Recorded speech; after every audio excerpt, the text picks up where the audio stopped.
Hi everyone, so today I'm here to bring you a triple book review because I haven't had the time to film them separately, and today's the first time that I could actually get the chance to sit and film them. So I'm just filming them all together while I have the chance. So the first book I'm doing a review on is Eve and Adam by Michael Grant and Katherine Applegate. And this is about a girl called Evening Spiker who was in an accident and she ends up in a private hospital run by her mother. And while she's there, her mother sets her the task of creating a perfect boy. But Eve is told that is all for a simulation app that is going to be used in schools. But that's not really true. Okay, so unfortunately I did not enjoy this book whatsoever. The synopsis sounded so good. I thought there was so much potential for the book. It just didn't go the way that I thought it would. I also didn't particularly enjoy the writing style. Sometimes I was getting a bit confused with what was actually going on in the story because of the way it was written, and I think that might have knocked me about how I felt about it.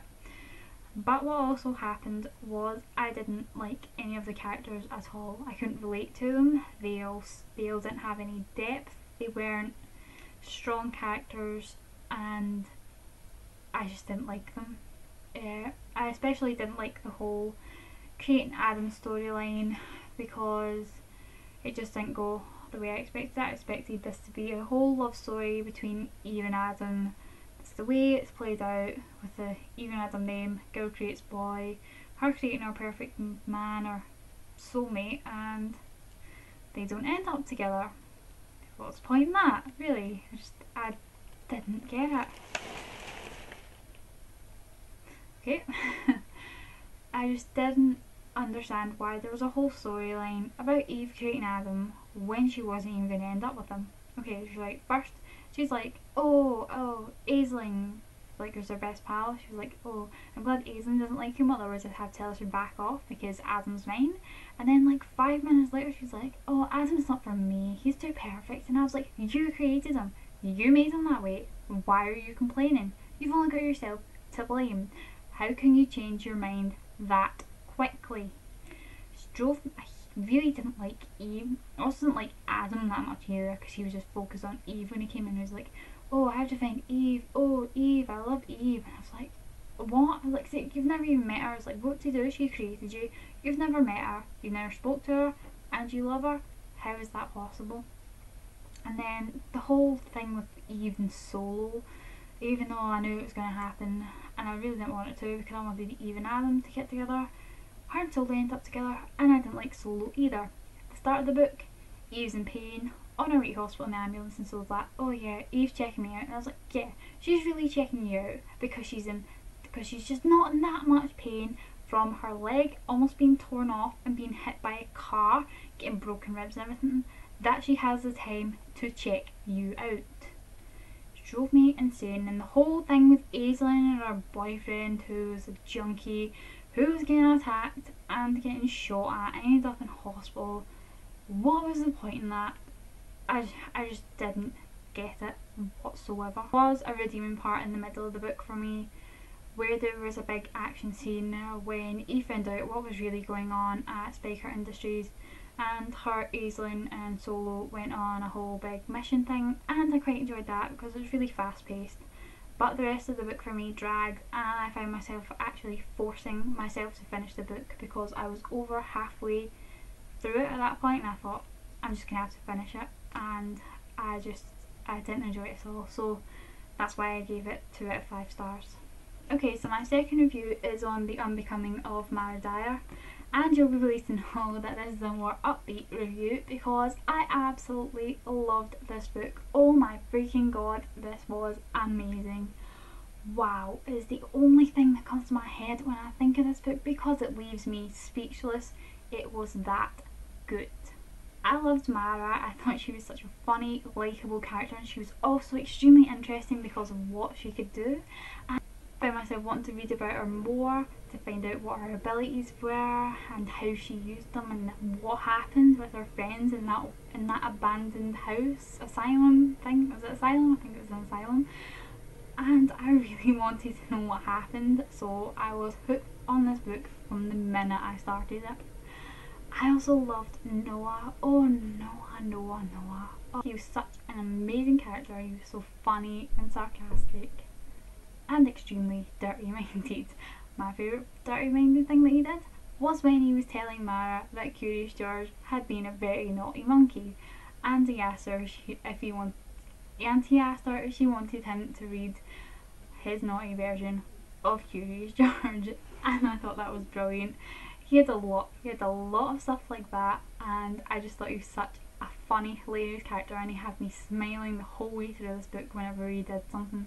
I also really liked the character of Jamie, and I was quite upset when Jamie had to leave the story because I thought he was going to be a really good friend for Mara, but unfortunately Mara only has one friend now, which is Noah, and it's a bit weird.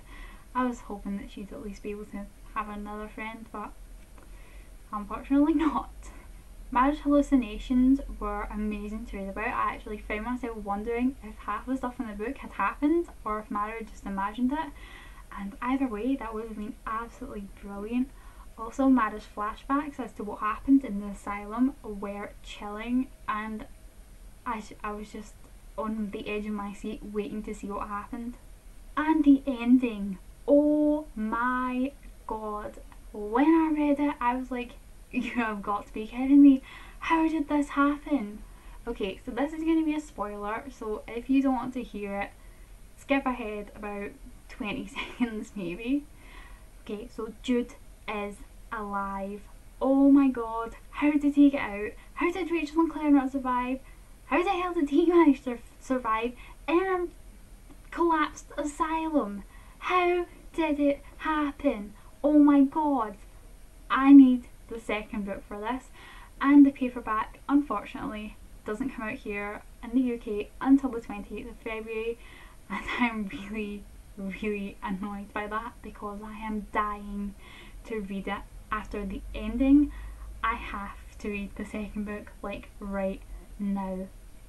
So if you haven't already guessed, I gave this book 5 out of 5 stars because it was just that awesome. Seriously, if you haven't picked up this book, go and buy it. Go and buy it right now because it will blow your mind. Okay, so the last review I have for you is Out for Blood by Alyxandra Harvey, which is the third book in the Drake Chronicles. Okay, I really liked this book. I didn't enjoy it as much as the first two because I really liked the characters, but I didn't like them as much as I liked Nick and Lucy and Solange and Kieran. But I did really like Quinn and Hunter, just not as much as the other 4 characters. I really liked Quinn. He was a really funny, sarcastic, beautiful character, and he had me laughing throughout this whole book because half the stuff that comes out of his mouth is like a joke or is a really sarcastic, dirty comment or something, and he just had me laughing the whole way through. I loved Hunter as well. She was such a badass. I mean, she was a vampire hunter and Quinn was a vampire, and they're going out. Although that happens in the last one as well, but still, vampire hunter, vampire in a relationship, what the hell? The only thing I didn't like about it was the fact that there was a bit of insta love, even though I knew that Quinn and Hunter were going to get together because it happens in every book. Even though it happens in every book in the Drake Chronicles, it was still a bit of insta love for me, and I didn't enjoy that at all. I really enjoyed the big massive fight scenes against the Hellblar because I was on the edge of my seat hoping that no one would get hurt or die because they were so interesting. I always love the fight scenes against the Hellblar because they are like ruthless vampires who don't think or plan or anything, and they're just so powerful that I always get on the edge of my seat when I'm reading about a fight scene against them. I did enjoy the fact that I did get to hear about the other characters that I liked as well, which I think redeemed this book quite a bit more, and that's why I gave it 4 out of 5 stars. Okay, so that was my review on Eve and Adam, The Unbecoming of Mara, Dyer and Out for Blood. I hope you enjoyed them, and I'll see you on my next video. Bye everyone!